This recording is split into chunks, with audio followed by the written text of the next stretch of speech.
Binge Audio. Les fachos tuent et ça ne nous fait rien. Épisode 2. 6 février 1934, l'émeute gronde, place de la Concorde. Gardes à cheval désarçonnés, barrage de police assailli, la foule menace le palais Bourbon et veut jeter les députés à la Seine. Les manifestants, d'abord les ligues d'extrême droite qui veulent mettre à bas le régime. C'est l'Action française et les Camelots du Roi, mais aussi des ligues fascistes, Jeunesse patriote ou Solidarité française, inspirées de près ou de loin par l'exemple italien de Mussolini. Ça n'est pas nouveau, mais ça ne nous atteint pas de la même façon. La violence des courants d'extrême droite fait partie de leur histoire. Ils s'en revendiquent. Ils en sont fiers parfois. Et c'est sans doute ce qui les rend si dangereux. J'ai eu envie de remonter un peu le fil de cette histoire de la violence. Je suis donc allé en parler avec un des plus éminents spécialistes de l'ultra-droite en France, l'historien Nicolas Lebourg, chercheur au Centre d'études politiques de l'Europe latine à l'Université de Montpellier. Sur la violence d'extrême droite, et en particulier sur la violence homicide, on est toujours en train d'hésiter entre le trop-plein et le pas assez, tout simplement. Il y a eu des cas, comme la mort du jeune militant Antifa Clément Méric en 2013, qui ont donné lieu à une très grande médiatisation et à une réaction militante. Après, peut-être l'affaire Clément Méric justement et sa médiatisation, la façon dont l'extrême droite a su l'utiliser était assez fine, alors que ce n'était pas le cas. Elle a beaucoup répété médiatiquement que c'était un affrontement entre bandes où chacun en fait serait responsable et où c'est Clément Méric qui serait mort, ça aurait pu être un autre. Elle continue à répéter ça. Il y a eu un rapport fait par Nicolas Beck, quand il était encore eurodéputé au Parlement européen sur les Antifa, où il dit ça, alors qu'il y a eu 2 jugements qui ont démontré l'inverse, où les procès ont montré l'inverse. C'est une agression avec mort d'homme. Donc il y a toujours une hésitation entre le trop-plein et le pas assez, et très paradoxalement, ça vaut autant pour l'actualité qu'on vit que pour la mémoire. Je veux dire quelque chose de très simple. Là, effectivement, peu de gens en fait, ont pris attention à cet assassinat de ce rugbyman. Mais en même temps, allez voir votre voisin, allez voir votre cousin, et dites-lui, tu sais, entre l'été 76 et l'été 77, il y a 22 attentats faits par l'extrême droite. D'après les services de renseignement français, pas d'après des journalistes de gauche, les 50 attentats à l'explosif qui ont été faits en 1979 par des néo-nazis, c'est effectivement une des grandes crises de terrorisme d'extrême droite dans notre période. Et vous verrez votre voisin, votre cousin, qui vous dira comment ça, 50 attentats à l'explosif faits par des néo-nazis en 79. C'est complètement sorti des mémoires. Donc même des choses comme ça, personne n'imagine que 50 attentats à l'explosif faits par un autre courant politique en France auraient pu être ainsi effacés. Et pourtant, à l'époque, il y a une campagne de presse extraordinaire. Un homme politique comme François Mitterrand, qui va devenir président de la République en 1981, met en cause le ministère de l'Intérieur, met en cause le président de la République, en disant comment ça se fait qu'il y ait une telle impunité, que personne ne soit arrêté, etc. Et pourtant, ça va complètement s'écrouler dans les mémoires. Il y a donc un rapport très particulier de la société française et aussi des espaces médiatiques français à cette réalité des violences d'extrême droite. Alors, là-dessus, il y a un exemple qui est un exemple absolument prototypique, qui est un incroyable article du Canard enchaîné. J'ai rien contre le Canard enchaîné, règle générale, mais cet article est une honte, je pense, pour cet hebdomadaire dans sa vie. Au moment de l'arrestation des terroristes d'extrême droite du groupe Action des Forces Opérationnelles. Petite parenthèse pour préciser, le groupe Action des Forces Opérationnelles, ou AFO comme on dit, c'est une cellule de militants d'extrême droite, semble-t-il décidés à passer à l'action violente et à commettre des attentats contre des musulmans en représailles aux attentats de 2015 en France. Plusieurs membres ont été arrêtés, le groupe a été démantelé, les projets déjoués, une dizaine de personnes sont mises en examen pour terrorisme et vont donc se retrouver devant la justice sous peu. Le Canard enchaîné publie un article disant il n'y a rien, ces gens sont des pieds nickelés, il n'y a aucune réalité du dossier et c'est une tradition des services de renseignement que d'offrir un groupe terroriste à leur nouveau directeur. Alors cette tradition elle est très étrange parce qu'elle n'a jamais existé avant, elle n'a jamais existé après. C'est rare chez les traditions. Et puis le dossier au moment où les membres d'AFO sont arrêtés, c'est un dossier de 2500 pages. Soit le journaliste du Canard enchaîné n'y a pas eu accès, soit il a eu accès et c'est étrange sa lecture parce que le dossier fait que depuis 2017 ces gens-là effectivement sont appréhendés et pas pour rien. Après ils n'ont pas encore été jugés donc c'est la justice de dire ils sont présumés innocents. Mais c'est un article qui, au résultat, va être repris sur les réseaux sociaux par énormément de militants d'extrême droite en disant « Le Canard enchaîné révèle ». Et c'est un article, je dis sans aucune gêne, avec le respect que j'ai pour l'histoire du Canard enchaîné, dont chaque ligne, chaque mot est un mensonge. Dans l'appréhension des violences d'extrême droite, il faut bien voir l'aspect quantitatif et l'aspect victimologie. Moi, j'ai eu le plaisir de travailler sur les archives de la violence politique qui étaient faites par la Direction centrale des renseignements généraux de 1976 jusqu'aux années 90. Et au passage, bien savoir que ces statistiques étaient mensuelles et annuelles, remises au ministre de l'Intérieur, au Premier ministre, au Président de la République, ne sont donc plus faites depuis la réforme des renseignements généraux faite sous Nicolas Sarkozy. C'est-à-dire qu'on a cassé le thermomètre pour ne plus voir la fièvre. C'est, que je crois, un grand dommage pour l'État de ne pas savoir ainsi quelles sont les violences, et ça donnait toutes les violences, les indépendantistes, l'extrême gauche et l'extrême droite, tout. Quand on travaille sur les archives de ces documents, donc faits par les fonctionnaires des services de police et de sécurité, on voit qu'il y a un phénomène très particulier en 1982. À partir de 1982, la violence d'extrême droite écrase la violence d'extrême gauche. Mais en même temps, elle se transforme complètement dans sa victimologie. Dans les années 70, la violence d'extrême droite, elle est contre les militants communistes, les militants d'extrême gauche et contre les juifs. À partir de 82, la cible centrale, ça va devenir les personnes d'origine immigrée, d'origine africaine et maghrébine. Et il y a quelque chose qui fait, dans cette transformation, qu'elle est peut-être plus acceptable socialement. Alors, ça peut paraître choquant ce que je dis, mais il y a des enquêtes d'opinion qui existent. Après l'attentat de Magnanville, l'IFOP teste une question.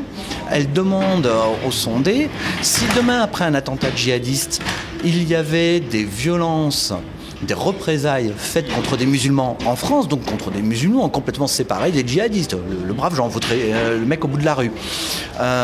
Est-ce que vous le comprendriez ? Et on voit qu'il y a 10% de gens, vous me direz seulement, qui approuvent, puis à peu près 30% de gens qui peuvent les comprendre.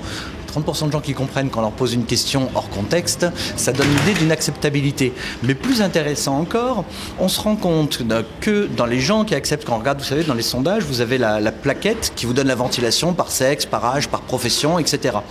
On se rend compte que c'est dans des secteurs sociaux qui sont des piliers de la stabilité de l'État, des piliers de l'État de droit et des piliers de la démocratie, qu'en fait, on a d'excellents scores. On va avoir chez des gens qui sont des CSP+, des classes aisées, des gens diplômés, effectivement une vraie acceptabilité à ces violences préventives contre des arabo-musulmans. Il y a quelque chose qui se joue dans la société française à partir du début des années 80. Là, je prends 82. Vous savez, les premiers skinheads importés en France, c'est 83. Le premier journal skinhead néo-nazi, c'est 1985. Du côté de l'extrême droite populiste, normale, électoraliste, que évidemment je ne m'amalgame pas du tout. En 82, vous commencez à avoir des frémissements dans des cantonales partielles du Front National. Il y a quelque chose qui se joue dans notre rapport à la société multiethnique et multiculturelle. Au tout début des années 80, à bas bruit, personne n'a pris garde sur le moment, et puis qui a continué. Il est évident que, résultat, il faut appréhender cette violence par rapport à ça, par rapport à l'acceptabilité.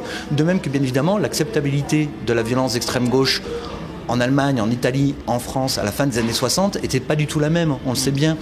Donc la violence, elle se comprend aussi par rapport à ces contextes-là et à la façon dont il y a des secteurs sociaux qui offrent en fait une espèce de matelas, faisant qu'il y ait moins de scandales, moins de bruit, plus de douceur autour de certains types de violences.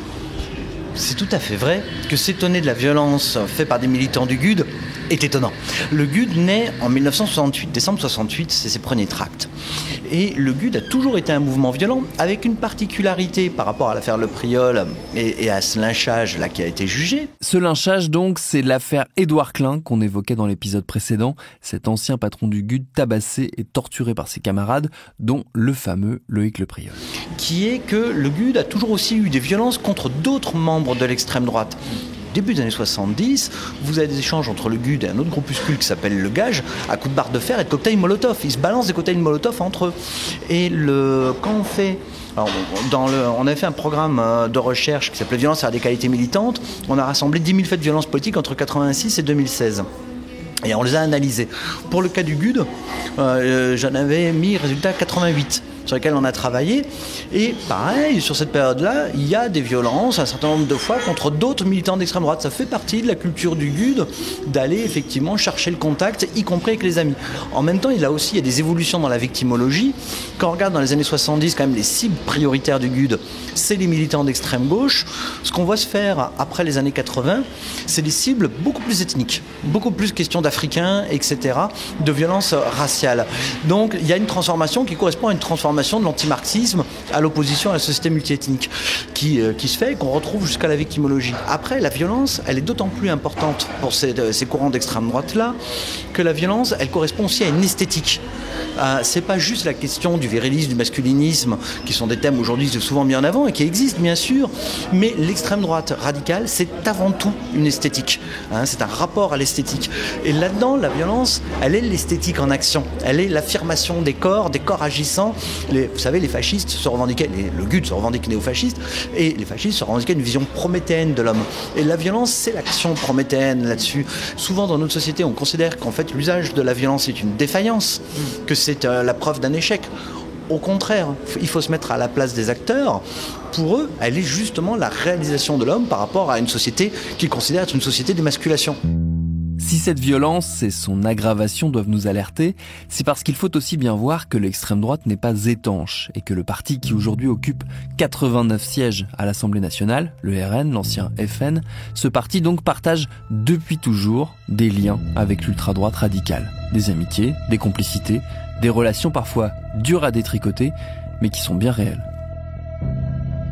Alors il faut bien voir des paradoxes des extrêmes droites, et qui rendent souvent les choses difficilement compréhensibles. C'est qu'il y a des radicaux idéologiques à l'extrême droite qui sont tout à fait non violents, mais ça existe, il y a un certain nombre de groupes.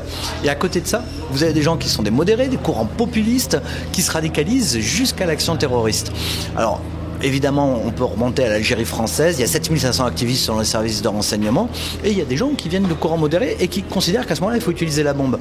De même, dans les affaires terroristes que nous avons eues ces dernières années, les membres du groupe AFO viennent de la droite, des Républicains, à l'époque l'UMP, ou du Rassemblement National, à l'époque Front National, pour l'essentiel d'entre eux. Et au fur et à mesure où ils basculent avec des points de vue idéologiques qui en fait se rapprochent du néonazisme américain, ils ne s'en rendent jamais compte.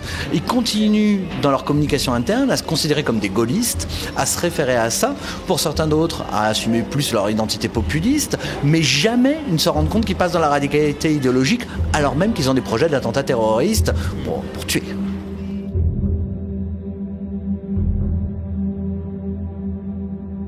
C'est aussi ça qui trouble la perception, c'est cette difficulté à comprendre ça. C'est pour ça le terme ultra-droite, je veux dire, il vient des services de renseignement, c'est pas un terme idéologique.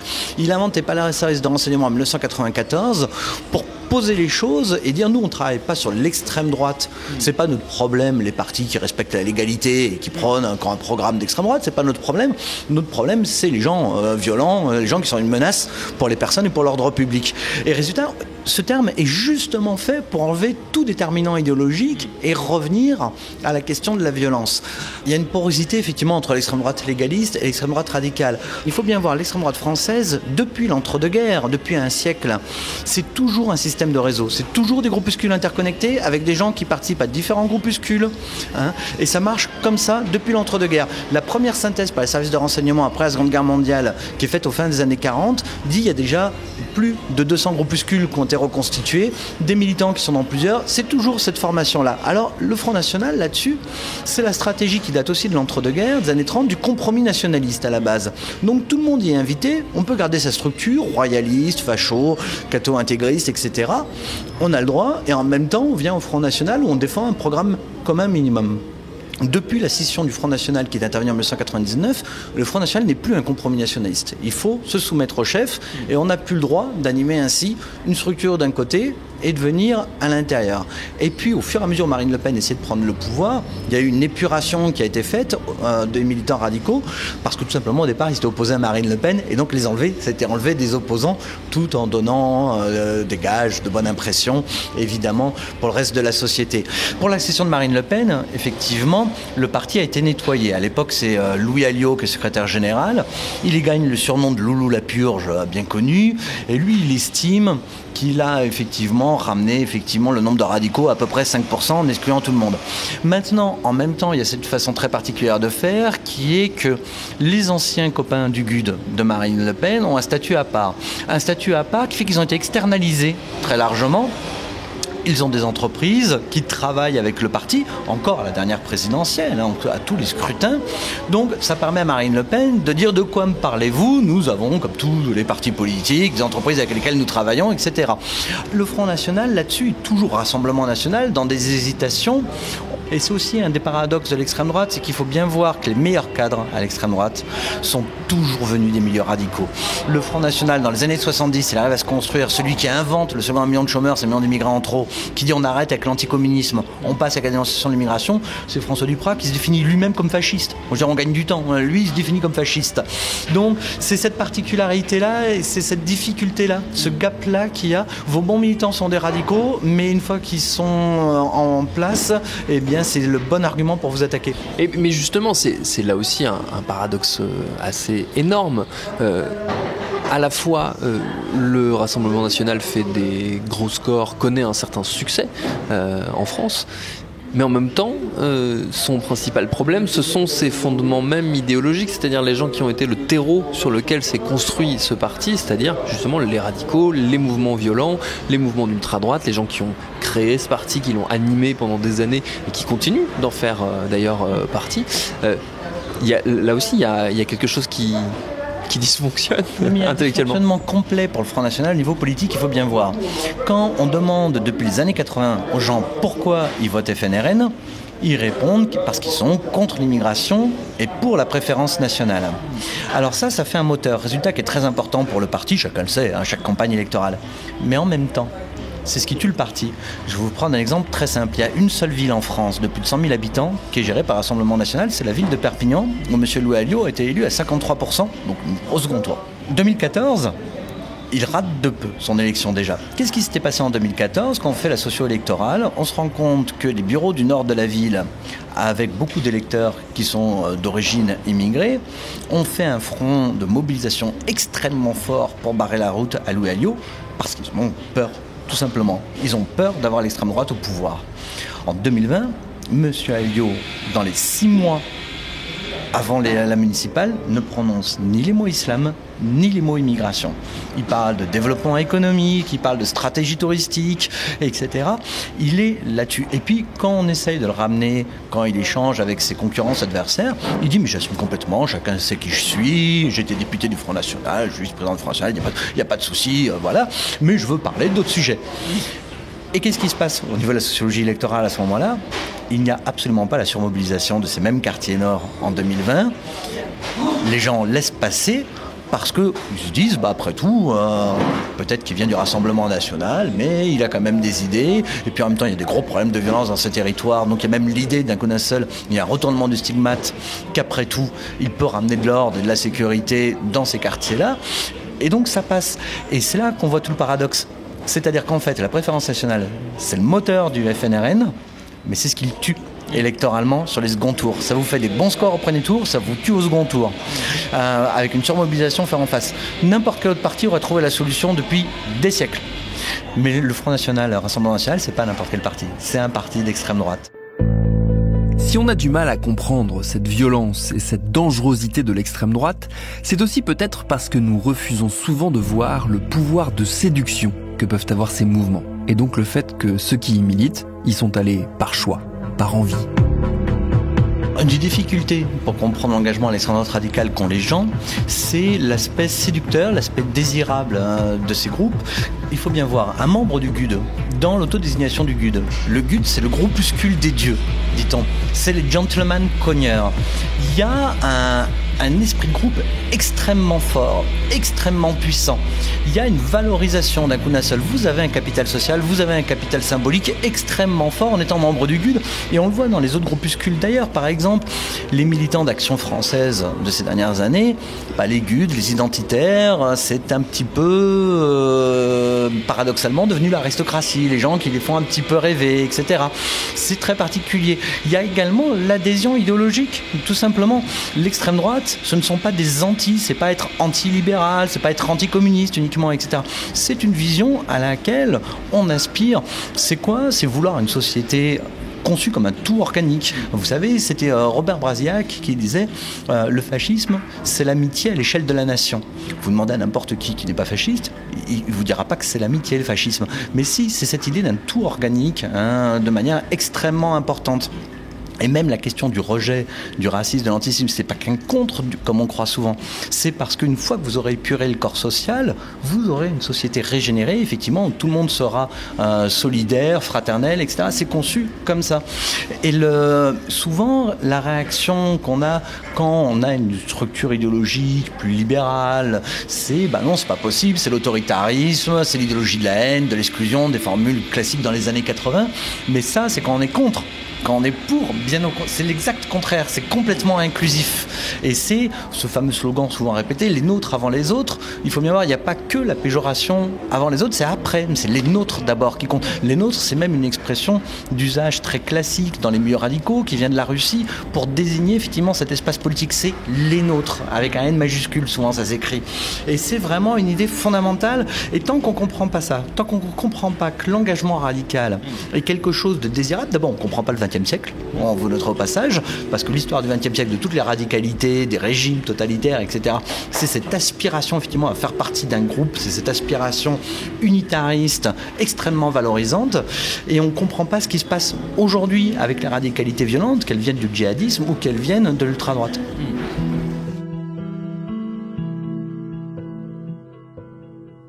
À suivre.